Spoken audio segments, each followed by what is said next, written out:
नमस्कार दोस्तों, आज मैं आपको सर्वपितृ अमावस्या व्रत की कहानी सुनाने जा रही हूँ। प्रेम से बोलिए पितरदेव की जय हो। आश्विन मास की अमावस्या को सर्वपितृ अमावस्या कहा जाता है। इस दिन से श्राद्ध पक्ष समाप्त हो जाता है, अर्थात यह पितृपक्ष का आखिरी दिन होता है। इस दिन पितरों को विदा किया जाता है। इस दिन सभी पितरों के निमित्त श्राद्ध किया जाता है। जिसकी मृत्यु की तिथि याद हो या ना हो, एक तरह से सभी भूले बिसरे पितरों को इस दिन याद करके उनके निमित्त तर्पण किया जाता है। सर्वपितृ अमावस्या के दिन भोजन बनाकर गाय, कौवे और कुत्ते के लिए निकाला जाता है। मान्यता है कि पितृदेव पशु पक्षियों के रूप में अपने परिवार वालों द्वारा दिया गया तर्पण स्वीकार करके उन्हें आशीर्वाद प्रदान करते हैं। पितृ अमावस्या के दिन विद्वान ब्राह्मण को आमंत्रित कर उसे भोजन करवाना चाहिए। पौराणिक कथा के अनुसार एक बार श्रेष्ठ पितृ अग्निस्वार और बृहस्पति की मानसी कन्या अछोदा घोर तप कर रही थी। वह तपस्या में इतनी लीन थी कि तपस्या करते करते 1000 वर्ष बीत गए।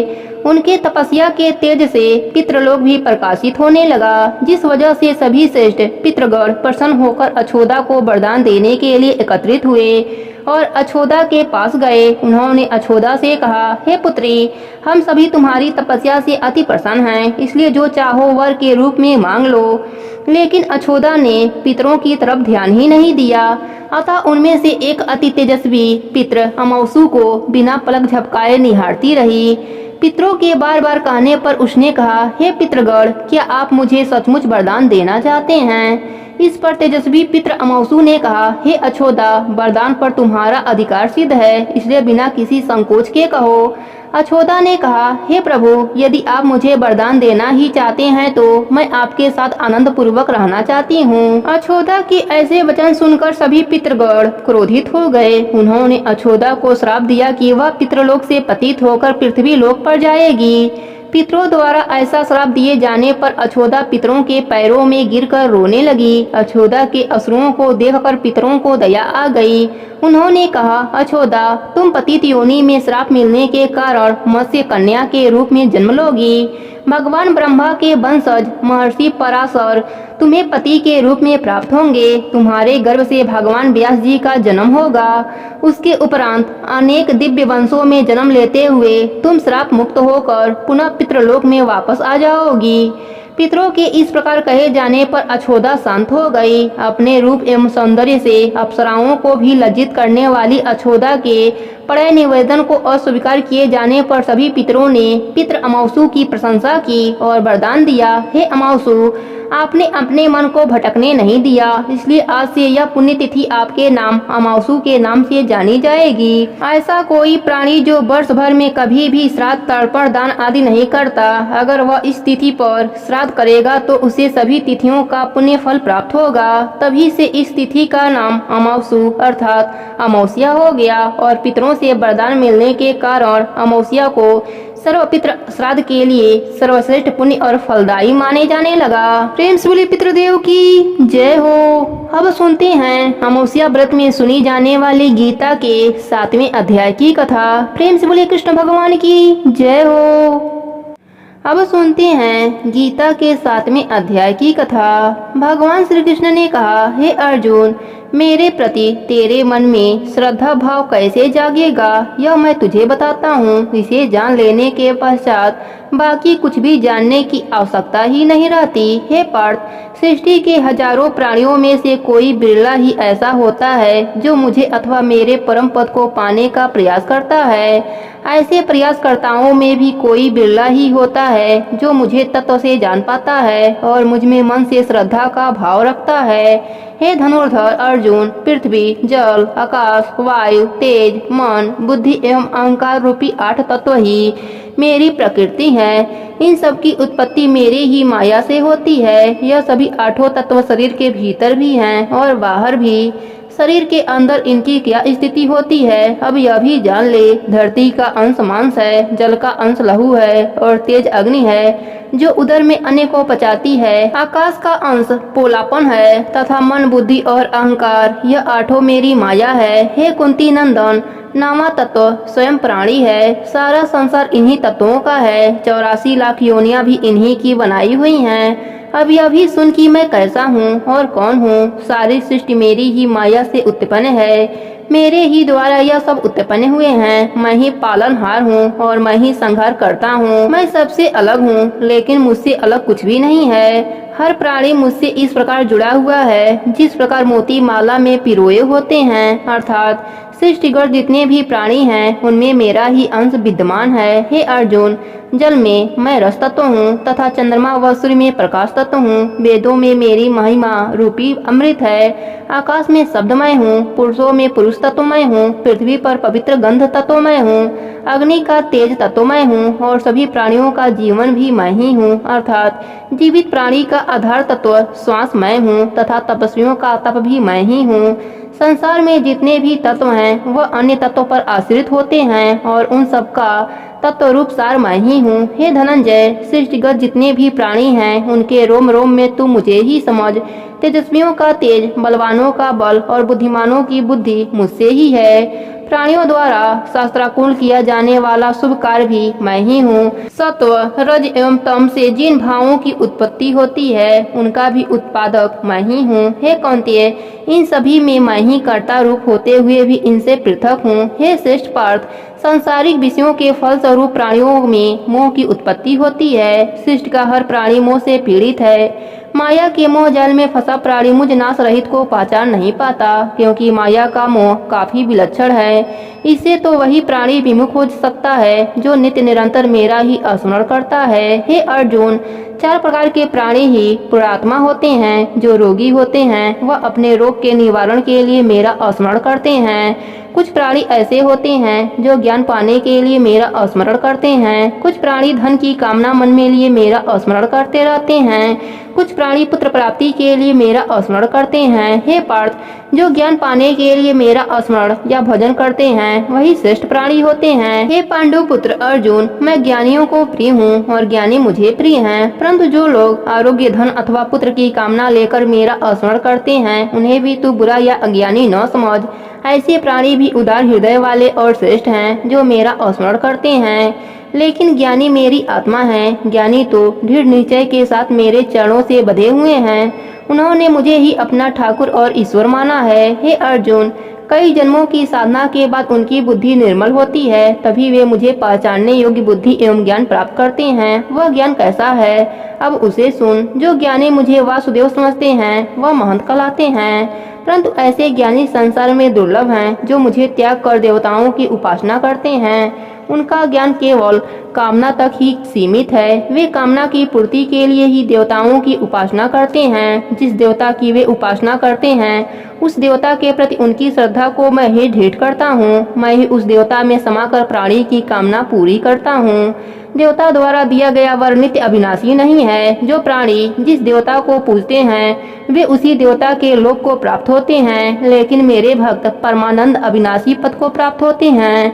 हे अर्जुन, मैं एकांती और अविनाशी हूँ। मैं किसी से प्रकट नहीं हुआ, मैं अजन्मा हूँ।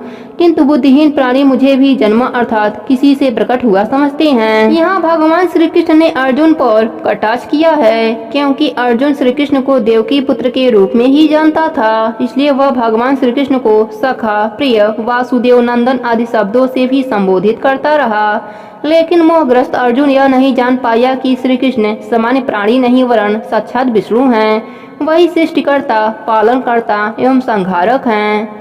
भगवान श्री कृष्ण अर्जुन से बोले, हे अर्जुन, अज्ञानी ही मुझे नासवान और किसी के द्वारा जन्मा हुआ समझते हैं, क्योंकि बुद्धि माया के पर्दे के पीछे छिपी रहती है। हे कुंती पुत्र, मैं अतीत, वर्तमान व भविष्य के प्राणियों से भली प्रकार परिचित हूँ, लेकिन जिस प्राणी में मेरे प्रति श्रद्धा नहीं होती वह मुझे जानते ही नहीं। प्राणी सुख दुख, हर्ष व शोक में डूबा रहता है, जिससे अज्ञान का उदय होता है। परंतु जिस प्राणी के आसक्ति रहित कर्म करने के कारण राग द्वेष समाप्त हो जाते हैं, ऐसा स्थिति प्रज्ञ प्राणी ही मेरा स्मरण करता है। हे अर्जुन, जो प्राणी वृद्ध अवस्था एवं अपने अंत समय में मुक्ति की कामना से मुझे स्मरण करते हैं अथवा मेरी शरण में आते हैं वही मुझे पहचानते हैं। जो प्राणी मुझे अध्यात्म एवं कर्मकर्ता के रूप में जानते हैं, वह प्राणी इस भाव से जानते हैं कि आदि दैव, आदि यज्ञ, आदि भगवान वासुदेव ही हैं। जिस प्रकार मेघ, धूम, जल तथा हिम आदि सभी जल के प्रारूप हैं, ऐसा शांतचित्त एवं ज्ञानवान प्राणी ही मृत्यु के समय मेरा स्मरण करता हुआ मेरे धाम को प्राप्त होता है। प्रेम से बोले कृष्ण भगवान की जय हो। अब सुनते हैं 7वें अध्याय का महात्म्य। भगवान विष्णु ने कहा, हे लक्ष्मी, अब मैं तुम्हें 7वें अध्याय का महात्म्य सुनाता हूँ। एक नगर में शंखुकर्ण नाम का एक वैश्य रहता था। वह धर्म कर्म में विश्वास नहीं रखता था। उसका विश्वास केवल धन संचय में ही रहता था। व्यापार के लिए शंखुकर्ण को कई बार अपने नगर से बाहर भी जाना पड़ता था। एक दिन वह दूसरे नगर से व्यापार करके आ रहा था, तभी राह में एक सर्प ने उसे डस लिया और कुछ ही समय पश्चात उसकी मृत्यु हो गई। अकाल मृत्यु तथा धन से मोह होने के कारण उसे अगला जन्म सर्प योनि का मिला। वह उसी स्थान पर बिल बनाकर रहने लगा जहाँ उसने पूर्व जन्म में एकत्रित धन गाड़ रखा था। वैश्य को सर्प योनि भोगते भोगते जब काफी समय व्यतीत हो गया, तब वह अपने पुत्रों के सपने में आया और बोला, हे पुत्रों, मैंने नगर के बाहर जंगल में एक घने वृक्ष के नीचे पूर्व जन्म में अर्जित धन गाड़ रखा है। पूर्व जन्म में मुझे केवल धन से ही मोह था, इसलिए मुझे सर्प योनि की प्राप्ति हुई है। मैं उसी स्थान पर रहता हूँ जहाँ मैंने धन गाड़ रखा है। अब तुम उस स्थान को निकाल लो, क्योंकि मैं सर्प योनि में धन का उपयोग कैसे कर सकता हूँ। वैश्य पुत्रों ने उस सपने की आपस में चर्चा की। उन्हें अपने पिता के सर्प योनि में जन्म लेने का काफी दुख हुआ। वैश्य के पुत्रों ने सोचा कि अपने पिता की गति का कोई उपाय करना चाहिए, मगर उनके पास धन न होने के कारण वे पिता की गति करने में असमर्थ थे। इसलिए वे नगर से दूर जंगल में घने वृक्ष की तलाश में कुदाल लेकर निकल पड़े। जंगल में पहुंचने पर उन्हें एक घना वृक्ष दिखाई दिया। उस वृक्ष के नीचे उन्हें एक बाबी दिखाई दी। उन्होंने सोचा कि अवश्य ही इस बाबी में सर्प योनि में हमारे पिता रहते हैं। यही सोचकर वैश्य के एक पुत्र ने कुदाल से वहां खुदाई शुरू कर दी। जब छेद बड़ा हुआ तो वहां से एक सर्प निकला और उसने पूछा, तू कौन है और मेरा घर क्यों उजाड़ रहा है? वैश्य के उस पुत्र ने कहा, मैं शंखुकर्ण का पुत्र हूँ। मेरे पिता की मृत्यु सर्प के डसने से हुई है। क्या तू वही दुष्ट सर्प है? मैं तुझे जीवित नहीं छोड़ूंगा। हे पुत्र, मैं ही तेरा पिता शंखुकर्ण हूँ। मुझे मत मार और इस अधम देह से मुझे मुक्ति दिला। सर्प ने कहा। तब शंखुकर्ण के सब पुत्र वहाँ आ गए और बोले, हे पिताश्री, आप इस अधम योनि को कैसे प्राप्त हुए? सर्प ने कहा, यह मेरे पूर्व जन्म का कर्म था जो मैं इस योनि को भोग रहा हूँ।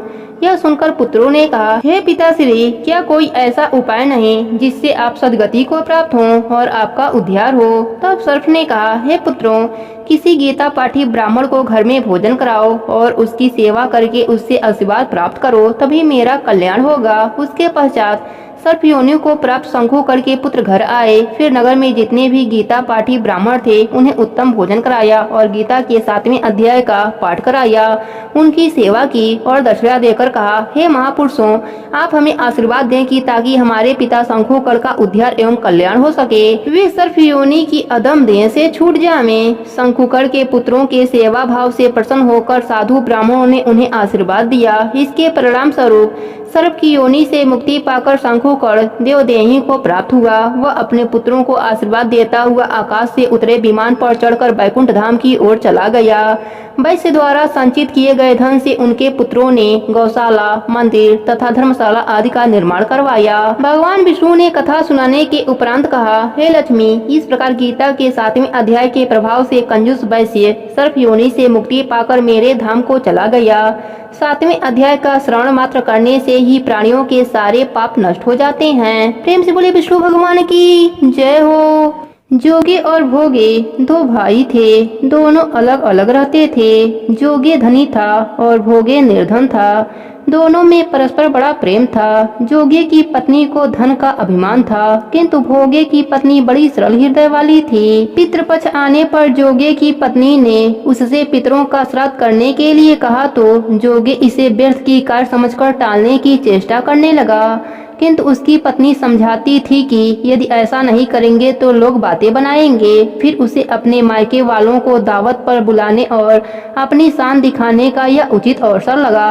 अतः वह बोली, आप शायद मेरी परेशानी की वजह से ऐसा कर रहे हैं, किंतु इसमें मुझे कोई परेशानी नहीं होगी। मैं भोगे की पत्नी को बुला लूंगी, दोनों मिलकर सारा काम कर लेंगे। फिर उसने जोगे को अपने पीहर न्योता देने के लिए भेज दिया। दूसरे दिन उसके बुलाने पर भोगे की पत्नी सुबह सवेरे आकर काम में जुट गई। उसने रसोई तैयार की, अनेक पकवान बनाए, फिर सभी काम निपटाकर अपने घर आ गई। आखिर उसे भी तो पितरों का श्राद्ध तर्पण करना था। इस अवसर पर न जोगे की पत्नी ने उसे रोका, न ही वह रुकी। शीघ्र ही दोपहर हो गई। पीतर भूमि पर उतरे। जोगे भोगे के पितर पहले जोगे के यहाँ आए तो क्या देखते हैं कि उसके ससुराल वाले वहाँ भोजन पर जुटे हुए हैं। निराश होकर वे भोगे के यहाँ गए। वहाँ क्या था, मात्र पितरों के नाम पर अगियारी दे दी गई थी। पितरों ने उसकी राख चाटी और भूखे ही नदी के तट पर आ पहुँचे। थोड़ी देर में सारे पितर इकट्ठे हो गए और अपने अपने यहाँ के श्राद्धों की बड़ाई करने लगे। जोगे भोगे के पितरों ने भी अपनी आप बीती सुनाई। फिर वे सोचने लगे, अगर भोगे समर्थ होता तो शायद उसे भूखा न रहना पड़ता, मगर भोगे के घर में तो 2 जून की रोटी भी खाने को नहीं रहती है। यही सब सोचकर उन्हें भोगे पर दया आ गई। अचानक वे नाच नाच कर गाने लगे, भोगे के घर धन हो जाए, भोगे के घर धन हो जाए। सांझ होने को हुई। भोगे के बच्चों को कुछ भी खाने को नहीं मिला था। उन्होंने माँ से कहा, भूख लगी है। तब उन्हें टालने की गरज से भोगे की पत्नी ने कहा, जाओ, आंगन में हौदी औडी रखी है, उसे जाकर खोल लो और कुछ खाने को मिले तो बांटकर खा लेना। बच्चे वहाँ पहुँचे तो क्या देखते हैं कि हांडी मोहरों से भरी पड़ी है। वे दौड़े दौड़े माँ के पास पहुँचे और उसे सारी बात बताई। आंगन में आकर भोगे की पत्नी ने यह सब कुछ देखा तो वह भी हैरान रह गई। इस प्रकार भोगे भी धनवान हो गया, मगर धन पाकर वह घमंडी नहीं हुआ। दूसरे साल का पितृपक्ष आया। श्राद्ध के दिन भोगे की स्त्री ने 56 प्रकार के व्यंजन बनाए। ब्राह्मणों को बुलाकर श्राद्ध किया, भोजन कराया, दक्षिणा दी। जेठ जेठानी को सोने चांदी के बर्तनों में भोजन कराया। इससे पीतर बड़े ही प्रसन्न तथा तृप्त हुए। प्रेम से बोले पीतर देव की जय हो।